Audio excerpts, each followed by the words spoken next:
नमस्कार, मुद्दा देख रहे हैं आप। मैं हूं आपके साथ नेहा दुबे। रूस और यूक्रेन के बीच युद्ध शुरू होने के बाद से दुनिया भर में कूटनीतिक समीकरण बदले हैं। खासकर भारत को अपनी तरफ लेकर चलने को लेकर अधिकतर देश सजग हुए हैं। इसमें रूस और अमेरिका सबसे आगे हैं। हालांकि भारत की ओर से अपनी रक्षा खरीद में विविधता बढ़ाना रूस को कुछ खास रास नहीं आ रहा है। इतना ही नहीं, यूक्रेन से युद्ध में चीन की तरफ से मिले अप्रत्यक्ष समर्थन के बाद रूस भी अब अलग अलग मुद्दों पर उसके बचाव में खड़ा दिखाई देता है। खासकर अमेरिका और पश्चिमी देशों के खिलाफ इससे जुड़ा एक वाकया शुक्रवार को फिर से सामने आया, जब भारत में आयोजित शंघाई सहयोग संगठन की बैठक में रूस के रक्षा मंत्री सर्गेई शोइगु ने अमेरिका के सहयोग वाले बहुपक्षीय संगठन क्वाड और ऑकस खुले मंच से निंदा की और इन्हें चीन को घेरने का प्रयास बताया।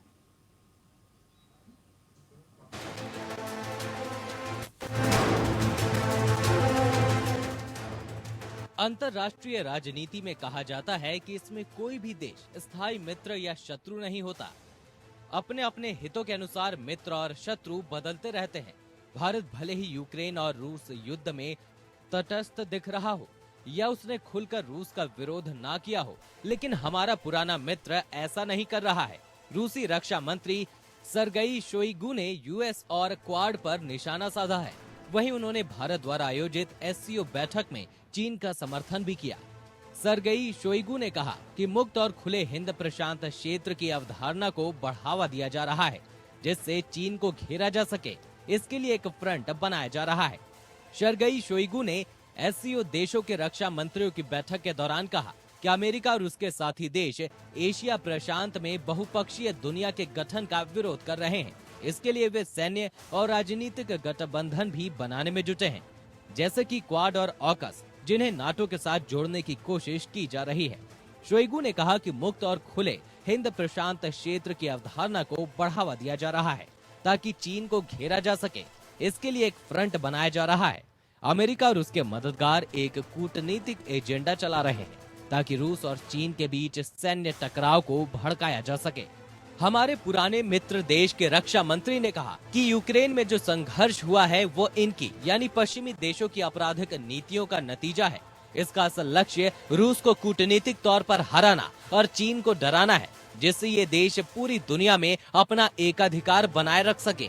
गौरतलब है कि रूस के रक्षा मंत्री से पहले एक कार्यक्रम के लिए भारत आए रूसी विदेश मंत्री ने भी चीन को लेकर क्वाड की आलोचना की है। हालांकि भारत अब तक ये साफ करता रहा है कि वो किसी एक देश के साथ नहीं है और दुनिया में कूटनीतिक स्वतंत्रता की नीति अपनाता आ रहा है। हालांकि रूस की ओर से बार बार चीन के समर्थक और भारत से जुड़े गठबंधनों के विरोध का नतीजा आने वाले समय में नई दिल्ली मॉस्को के रिश्तों में देखने को मिल सकता है। खासकर भारत और चीन के बीच सीमा पर हुए हालिया टकराव के मुद्दों के बावजूद रूस का ये रुख मोदी सरकार के लिए चोट पहुंचाने वाला साबित हो सकता है। वहीं जहां एक तरफ रूस खुले मंच पर भारत और पश्चिमी देशों के गठबंधन की आलोचना कर रहा है, वहीं दूसरी तरफ उसके विदेश और रक्षा मंत्री लगातार भारत और रूस के रिश्तों के वर्षों से मजबूत होने की बात कहते रहे हैं। भारत में एससीओ समिट के दौरान ही रूस के रक्षा मंत्री सर्गेई शोइगु ने राजनाथ सिंह से मुलाकात के बाद कहा था कि दोनों देशों के रिश्तों पर चुनौतियों को झेलने के बाद भी असर नहीं पड़ा है। यानी साफ है कि पूरी दुनिया का खतरा माने जाने वाले चीन को रूस का समर्थन मिल रहा है। Bureau report. जी हाँ, तो चीन के समर्थन में रूस खुलकर अब खड़ा हो गया है। अब ऐसे में सवाल इस बात को लेकर है कि अंतर्राष्ट्रीय स्तर पर ये क्या संदेश देने की कोशिश की जा रही है और भारत को इससे क्या असर पड़ेगा, ये समझने की आज हम कोशिश करेंगे। हमारे साथ खास मेहमान मौजूद है, उनसे आपका परिचय करा देते हैं। मंजू सेठ जी इस वक्त हमारे साथ है, पूर्व राजनयिक हैं। बहुत बहुत स्वागत है मैम आपका। और retired group captain V N Jha साहब हमारे साथ है, रक्षा विशेषज्ञ हैं और बहुत बखूबी अपनी बात को रखते हैं। बहुत स्वागत है सर आपका भी। कैप्टन साहब, इस खास कार्यक्रम की शुरुआत मैं आपके साथ ही करती हूँ, क्योंकि जिस तरह से रूस इस वक्त खुलकर चीन का समर्थन कर रहा है और हाल ही में एक बार फिर से इस तरह का मामला सामने आया। हमने देखा था सर, रूस और यूक्रेन का जब युद्ध शुरुआत में बढ़ रहा था आगे, अब तो काफी वक्त हो गया, लेकिन जब शुरुआत में बढ़ रहा था, चीन किस तरह से रूस का समर्थन कर रहा था और खुले मंच पर कर रहा था, और अब जो चीन का समर्थन कर रहा है रूस, अब सवाल इस बात को लेकर है कि एक दूसरे का ये खुले मंच पर समर्थन करना, ये क्या बताता है, क्या जताता है? नेहा जी, हमें ध्यान में रखना पड़ेगा, दो तरह के रिलेशन होते हैं, एक तो बायलैटरल और दूसरा मल्टीलैटरल। अब जहाँ तक बायलैटरल रिलेशन है, इसमें कहीं कोई शंका नहीं है, भारत रूस के साथ में है। लेकिन जब भी ये मल्टीलैटरल फोरम पे आएगा, भारत, चीन, रूस, यूक्रेन और पश्चिमी देश और ऑकस और क्वाड, तो वहां पे फिर कुछ अलग स्थिति हो जाती है। तो जहां तक भारत की स्थिति है, वो बायलैटरल रिलेशन जो रूस के साथ में है, उसमें कोई फर्क नहीं पड़ा है। और जो स्टेटमेंट्स आए हुए हैं रूसी डिफेंस मिनिस्टर की तरफ से, उसमें भी कहीं कोई शंका की निगाह से नहीं देखनी चाहिए, क्योंकि याद रहे, हमारा जिस तरह से रिलेशंस है रूस के साथ में अभी हाल के ही दिनों में, हाल के कुछ लगभग 1-1.5 साल जब ओलंपिक हुआ था चीन में, तो उनके साथ में एक बहुत ही प्रगाढ़ तरह का उन्होंने रिलेशन डाला हुआ है, जो अनलिमिटेड है कहते हैं वो। तो उसको ध्यान में रखते हुए रूस को चीन के साथ अपना संबंध निभाना है और रूस को भारत के साथ अपना संबंध निभाना है। एक चीज बिल्कुल लापता हो गई है प्लेटफॉर्म से, और वो है RIC, Russia, India and China. उसकी अभी कोई जिक्र नहीं कर रहा और मैं भी उसकी जिक्र भी नहीं करूंगा। लेकिन अभी जो स्टेटमेंट आप देख रहे हैं SCO के कॉन्टेक्ट में, शंघाई कोऑपरेशन के परिप्रेक्ष्य में, तो याद रखें, शंघाई कोऑपरेशन जो है प्राइमरीली उसका जो एंगल है वो है maintaining peace in the region, strengthening mutual trust with the neighbourhood, कहने के लिए है। लेकिन आज के दिन में देख लीजिए चाइना क्या कर रहा है। चाइना का हमारे साथ में कोई ऐसा चीज नहीं है, और अभी उसी मंच पे राजनाथ सिंह जी ने कहा कि हम जो आपस में कटता झेल रहे हैं वो चीन के चलते हो रहा है, क्योंकि वो सारे जो द्विपक्षीय मामले हैं उसका उल्लंघन कर रहा है। तो ये सब जो चीजें हैं कहने के लिए ठीक है, कहने के लिए हमने एक जो जनरल स्टेटमेंट है साइन किया हुआ, जिसमें बहुत सारे लोग वाहवाही कर रहे हैं इंडिया का कि आपने टेररिज्म के खिलाफ एक जॉइंट स्टेटमेंट साइन करवा लिया हुआ, लेकिन इसका कोई मतलब नहीं है इंटरनेशनल प्लेटफॉर्म पे। ये एक ऑप्टिक्स मात्र है, एक दिखावा मात्र है कि हाँ सारे लोग एक चीज पे अपना विचारधारा जो है संकुचित कर रहे हैं या एकीकृत कर रहे हैं। लेकिन जहां तक वास्तविकता का सवाल है, चीन हमारे साथ में दुश्मनी उन्हीं दिनों से करता आ रहा है जब 2017 या उससे पहले भी वो हमारे खिलाफ ही था, पाकिस्तान हमारे खिलाफ ही था, सारे काम वो कर रहा है। 2017 में जब हमने SCO ज्वाइन किया हुआ है, उसके बाद में पुलवामा अटैक करा है पाकिस्तान ने, हमने पाकिस्तान के अंदर में घुस के मारा हुआ। तो ये सब चीजें चल रही है। लेकिन जहां तक एक SCO का संबंध है, एक सारे मंच पे सब लोग आके बोल रहे हैं, तो ये सारी चीजें आपको उसी परिप्रेक्ष्य में देखना पड़ेगा। नेहा जी ठीक है। मंजू जी, जिस तरह से चीन के समर्थन में रूस आ गया है, सवाल इस बात को लेकर है कि भारत पर उसका क्या प्रभाव पड़ेगा। चीन के साथ हमारे रिश्ते बहुत बेहतर नहीं रहे, और हाल ही में हमने देखा कि कुछ ऐसे भी घटनाक्रम हुए, चाहे हम गलवान घाटी की बात करें, गलवान में किस तरह से उन्होंने संधि का कहीं ना कहीं उल्लंघन किया, उसके बाद जासूसी गुब्बारे भेजना, तमाम तरह की ऐसी चीजें और हो गई। पाकिस्तान के सपोर्ट में हमेशा खड़े रहना, अंतर्राष्ट्रीय लेवल पर आतंकियों का समर्थन करना, ऐसे एक उदाहरण नहीं है मंजू जी, ऐसे बहुत सारे उदाहरण हैं जब हमने देखा कि जो चीन है वो किस तरह से भारत की खिलाफत हमेशा करता रहा है। और उस खिलाफत के बजाय रूस का जब हम स्टैंड लेने की बात करते हैं तो हम न्यूट्रल, हम हमेशा से कहते आए हैं, भारत ने हमेशा से कहा है कि देखिए आपसी बातचीत के जरिए यूक्रेन और रूस का जो युद्ध है उसको समाप्त करना चाहिए, और ये मध्यस्थता करने की लगातार जो बात करते आ रहे थे, भारत ने बहुत न्यूट्रल स्टैंड लिया था। लेकिन जब ऐसा मसला बीच में फंसा कि अब रूस जो है चीन का समर्थन कर रहा है, भारत और रूस के रिश्तों पर इसका क्या प्रभाव पड़ेगा? जैसे कैप्टन साहब ने भी कहा, ये एक ऑप्टिक्स के लिए एक कर रहे हैं और अब इस मंच को यूज कर रहे हैं कि यूएस को साधने के लिए, एक निशाना साधने के लिए अगेंस्ट द यूएस। लेकिन यस, इंडिया क्योंकि क्वाड का एक मेंबर है, तो ये इंडिया को भी एक मैसेजिंग दी जा रही है और क्योंकि चीन अब उनके और चीन रूस के जो रिलेशनशिप हैं वो बहुत ही स्ट्रांग हो गए हैं और वो दोनों इकट्ठे खड़े हम देख रहे हैं। यूएन में भी हर एक जगह अब यूएस और रशिया और दूसरे देशों में के और मामलों में भी सब जगह रशिया और चीन का बहुत ही स्ट्रांग एक पार्टनरशिप बनता चला जा रहा है। तो इसमें क्योंकि चीन इंडिया के ज़्यादा हमारे रिलेशनशिप इतने अच्छे नहीं हैं और वो रूस को भी कोई ऑप्शन नहीं रह जाता है कि चीन की तरफदारी करे थोड़ी बहुत, क्योंकि रूस ने देखा है कि चीन उनके साथ ओपनली खड़ा था, इंडिया ओपनली नहीं खड़े थे। इंडिया ने न्यूट्रल एक स्टांस लिया, तो ये इससे वो भी अपनी तरफ से एक मैसेजिंग कर रहे हैं कि आप हमारे साथ फुल्ली ओपनली खड़े नहीं हैं, तो हम भी आपके साथ फुल्ली ओपनली नहीं खड़े हैं। और एससीओ का जो ये मीटिंग हुई है, इसमें भी इंडिया ने भी अपना चीन के साथ क्लियरली कहा कि आप जो कह रहे हैं, इसकी जो बायलैटरल मीटिंग हुई चीन के साथ, हमने वहाँ कहा कि चीन के साथ हमारे रिलेशनशिप नॉर्मल नहीं हो सकते हैं जब तक ये जो बॉर्डर की इश्यूज हैं रिजॉल्व नहीं होती हैं और जो अग्रीमेंट्स हैं उनके तहत चीन अबाइड नहीं करता है और अपना जो इरोड हो गया हमारा जो रिलेशनशिप है इनकी वजह से, क्योंकि इन्होंने उल्लंघन किया है जो एग्जिस्टिंग अग्रीमेंट्स हैं। तो ये हमने वहाँ पे भी हमने अपनी भी पोजीशन क्लियर की है। और जैसे उन्होंने कहा कि हम बायलैटरली हमारे रिलेशनशिप रूस के साथ अच्छे हैं और हमने बात उनसे ये भी की है कि आप मेक इन इंडिया करिए और उसमें हम दूसरी कंपनीज यहाँ आके बनाएं और हमें थोड़ा टेक्नोलॉजी दें और सब हमारे साथ काम करें हमारी कंपनीज के साथ। और साथ ही में अगर आप देखेंगे हमने ये भी कहा है कि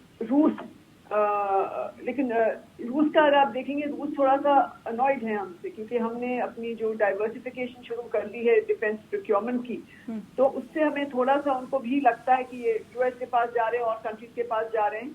लेकिन साथ में उन्होंने अपना भी हमने जैसे देखा है वो मीट नहीं कर पा रहे हैं हमारी रिक्वायरमेंट।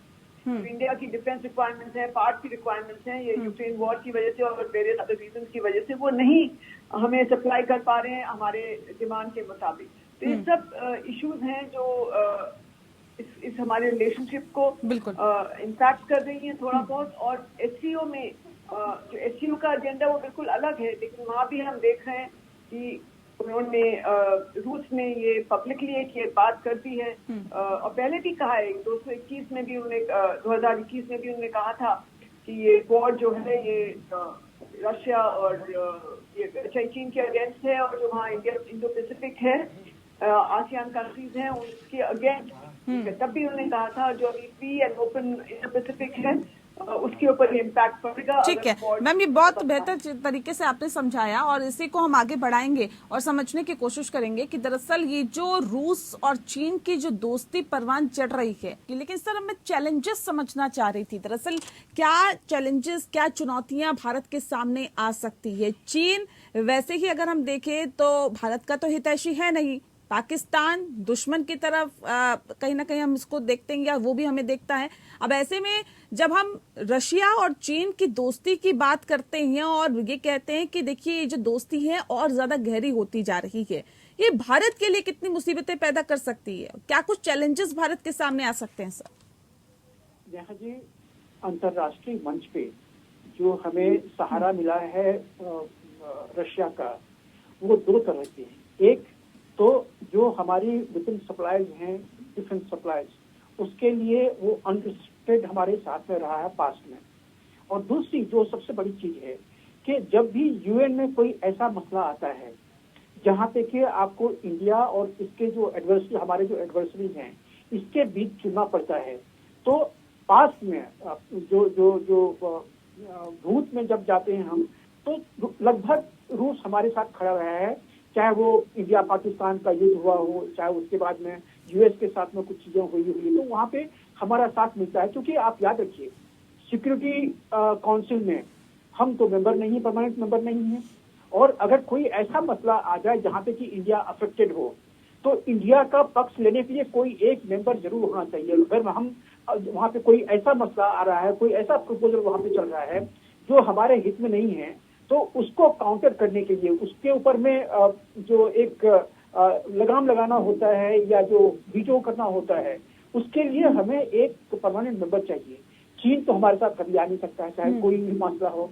हाँ, अमेरिका कहीं कहीं पे आ सकता है अगर कुछ ऐसा मामला हो जहां अमेरिका की जो हित है वो हमारे पक्ष में हो। लेकिन अगर रूस हमारे विपक्ष चला गया, ऐसी पॉसिबिलिटी नहीं है, क्योंकि बायलैटरल रिलेशन हमारे रूस के साथ में है, काफी अच्छे हैं। लेकिन मान लीजिए आने वाले सालों में अगर रूस हमारे साथ नहीं है तो वहां पे हमारी मुश्किलें बढ़ सकती है, जब तक कि यूएन काउंसिल का पूरा जो अभी कहा कि विस्तार होना चाहिए, उसका रिजोल्यूशन जो अभी पड़ा हुआ है, जब तक वो नहीं होता, जब तक भारत उसमें एक परमानेंट मेंबर की तरह नहीं आता है, तब तक हमें या तो रूस के साथ में या फिर अमेरिका के साथ में कहीं कहीं रहना पड़ेगा, क्योंकि हमें P5 की वहां पे जरूरत पड़ेगी जब हमारा अपना कोई जो हित है वो वहां पे आघात हो रहा हो। अब जहां तक मसला आता है पाकिस्तान, और देखिए पाकिस्तान अभी कोई फोर्स नहीं है, और जहां तक रशिया की बात है, रशिया भी अभी बहुत छोटी इकोनॉमी है, $1.5 ट्रिलियन का, $1.8 ट्रिलियन के आसपास में उसका इकोनॉमी है, जीडीपी है उसका। तो हम कहीं उससे ज्यादा हैं। आज के दिन में रशिया को हमसे कहीं ज्यादा अपेक्षा है, क्योंकि हमारी इकोनॉमी जो है लगभग $3 ट्रिलियन से आगे बढ़ चुकी है। हम रूस के लगभग दुगुने आर्थिक शक्ति हैं। तो हमारी जो डिफेंस जो रिक्वायरमेंट है, अब तक तो रशिया से आती रही है या कहीं और से आती रही है, और अब जब मोदी जी ने एक प्रण लिया होगा कि आत्मनिर्भर भारत हो, तो हमें विदेशों से हथियार खरीदने की जरूरत बहुत कम हो जाएगी। तब जो ब्लॉक होता है कि वेस्टर्न ब्लॉक में जाएं या ईस्टर्न ब्लॉक में जाएं या कहाँ जाएं, तो ये ब्लॉक की कोई ज्यादा अहमियत नहीं रह जाएगी। हाँ, जो इक्विपमेंट हमारे पास में ऑलरेडी हैं, इसके जो स्पेयर्स होते हैं वो हमें उन्हीं ओईएम से, ओरिजिनल इक्विपमेंट मैन्युफैक्चरर्स जो होते हैं वो आने पड़े हैं। या तो अगर आप बात करने जिसमें रशिया के एयरक्राफ्ट या उसके जो शिप्स हमारे पास में हैं, उसके जो स्पेयर्स आएंगे वहां से आएंगे, या फिर अमेरिकन जो सारे सामान हमारे पास में आए हुए हैं वो अमेरिका से आएंगे। तो विकट परिस्थितियों में उन सप्लाई की जो डिमांड है वो हमें ना सप्लाई करे, वो ऐसा हो सकता है। लेकिन याद रखिए, भारत आज के दिन में मैन्युफैक्चरिंग हब बन रही है। कोई ऐसा चीज नहीं है जो भारत नहीं बन सकता है। तो आने वाले दिनों में आप देखेंगे कि जो स्पेयर्स हैं वो भी स्पेयर्स भारत में बनने शुरू हो जाएंगे, और तब हमारी दूसरों के ऊपर में निर्भरता कम हो जाएगी। और तब लेकिन सर उसके लिए इंतजार करना होगा, इसमें कोई दो राय नहीं है। थोड़ा सा अभी कदम भारत आगे बढ़ा रहा है, लेकिन और आगे बढ़ने के लिए वो स्टेप बाय स्टेप ही बढ़ना होगा, कदम से कदम ही मिला के आगे चलना होगा। और उसके लिए हो सकता है कि हमें थोड़ा सा इंतजार करना पड़े, थोड़ा धैर्य रखना पड़े। लेकिन मंजू जी, अब सवाल ये भी उठता है कि देखिए अगर इस तरह की चीजें, और झा साहब ने भी बहुत बेहतर तरीके से समझाया कि देखिए रूस हमारे लिए कितना इंपॉर्टेंट है, कितना महत्वपूर्ण है। और अब जब इस तरह की एससीओ की बैठक में अगर चीन का समर्थन करता है रूस, जबकि चीन के किस तरह का व्यवहार भारत के साथ रहा है ये सार्वजनिक है, ये हमने देख लिया, और अभी से नहीं बल्कि इसका ट्रैक रिकॉर्ड ही खराब रहा है। अब सवाल इस बात को लेकर भी है कि अगर रशिया के साथ हमने बेहतर संबंध स्थापित करने हैं, और अभी मौजूदा वक्त को देखते हुए अब भविष्य में क्या होगा, कितना भारत में प्रोडक्शन होगा, ये आने वाला वक्त बताएगा। लेकिन मौजूदा वक्त में रशिया हमारे लिए कितना महत्वपूर्ण है, और इस संबंध को हमें बेहतर स्थापित करने के लिए और बेहतरी की तरफ बढ़ने के लिए भारत की तरफ से अब क्या कदम उठाने चाहिए? जैसे इन्होंने भी कहा, झा साहब ने, कैप्टन साहब ने, कि ये बहुत ही एक इम्पोर्टेंट रिलेशनशिप है रूस के साथ, और बहुत पुराना जाता है। हमारी जो फ्रेंडशिप है बहुत पुरानी है, और हम सोवियत यूनियन के साथ भी बहुत अच्छी बेहतर रिलेशनशिप थी, इनके साथ भी, अब रशिया के साथ भी है। तो हम इसे नकार नहीं सकते, हम एक ओवरनाइट उसको डिनाई नहीं कर सकते। बिल्कुल बहुत इंपॉर्टेंट है, हमें इसको रखना पड़ेगा बना के, एब्सोल्युटली। और इसीलिए हम एक वो स्ट्रेटेजिक ऑटोनॉमी की जो पॉलिसी हमने अडॉप्ट की है, हम इंडिया उनके साथ भी अच्छा करेगा और यूएस के साथ भी, और जिस कंट्री के साथ भी हमें जरूरत है हम उनके साथ भी अच्छा करेंगे अपने रिलेशनशिप। हम अपनी कोशिश रख रहे हैं कि हम चीन के साथ भी बेहतर करें, लेकिन चीन एक वन साइडेड हो नहीं सकता है। पर चीन क्योंकि उनका अपना एजेंडा है, उनका अपना नजरिया है, और इंडिया की तरफ तो वो अपना जो एक्शन ले रहे हैं वो उनको लगता है कि ये हमारे इंटरेस्ट में है कि हम दबा के रखें, दबाव बना के रखें इंडिया के ऊपर।